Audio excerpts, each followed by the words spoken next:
శ్రీ సూక్తి channel వీక్షిస్తున్న వారికి నమస్కారం అండి. ఒక బంగారు మాట, సర్వం శ్రీ కృష్ణార్పణమస్తు. దీని గురించి తెలుసుకుందాం. ఏదో ఒక కర్మ చేయకుండా ఏ ప్రాణి ఉండలేదు. మంచి పనులు చేస్తే కీర్తి ప్రతిష్టలు, స్వర్గ సుఖాలు, పుణ్యఫలాలు వస్తాయి. చెడ్డ పనులు చేస్తే సంఘంలో చెడ్డ పేరు, నరకయాతనలు, పాప ఫలాలు వస్తాయి.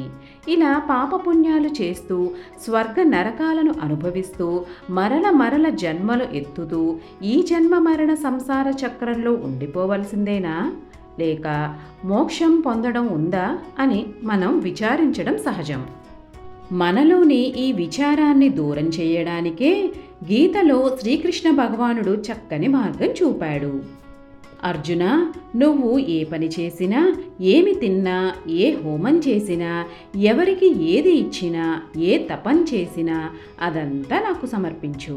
అయితే ఈ సలహా పాటిస్తే మనకు వచ్చే లాభం ఏమిటి? ఇలా చేస్తే మనం 3 త్యాగాలు చేసినట్లు అవుతుంది. మొదటిది కర్తృత్వ త్యాగం.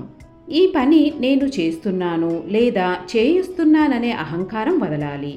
ఏ కర్మైనా ఆ భగవంతుడే చేయిస్తున్నాడని భావించాలి. ఏం చేసినా భగవత్పరంగా చెయ్యాలి.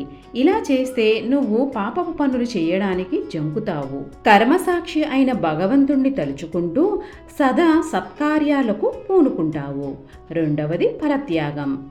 ఏం చేసినా ఇది నా కర్తవ్యం అని చెయ్యి. అంతేగాని ఇది చేస్తే నాకు ఫలం వస్తుంది అని కోరికతో చెయ్యకు.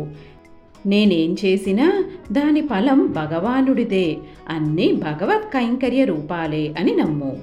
మూడవది సంగత్యాగం. ఇది నాది, ఇది నేనే చెయ్యాలి, అంతా నా ఇష్ట ప్రకారం జరగాలి, ఇది నా ఆనందం కోసం అని బంధం పెంచుకోకు. అంతా భగవన్ముఖ వికాసం కోసం, ఆయన ఆనందమే నా ఆనందం అని మనస్ఫూర్తిగా అనుకో. సరే, ఈ త్రివిధ త్యాగాలు ఎలా చేయాలి? ఏ పని చేసినా ఒక నమస్కారం పెట్టి ఒక్క మాట చెప్పు చాలు. ఏమిటండి ఆ బంగారాల మాట? అంటే సర్వం శ్రీ కృష్ణార్పణమస్తు. పై త్రివిధ త్యాగాలను త్రికరణ శుద్ధిగా అవలంబిస్తూ ఇంకొక మాటను కూడా జోడించండి. అదేమిటి అంటే సర్వే జన సుఖినో భవంతు.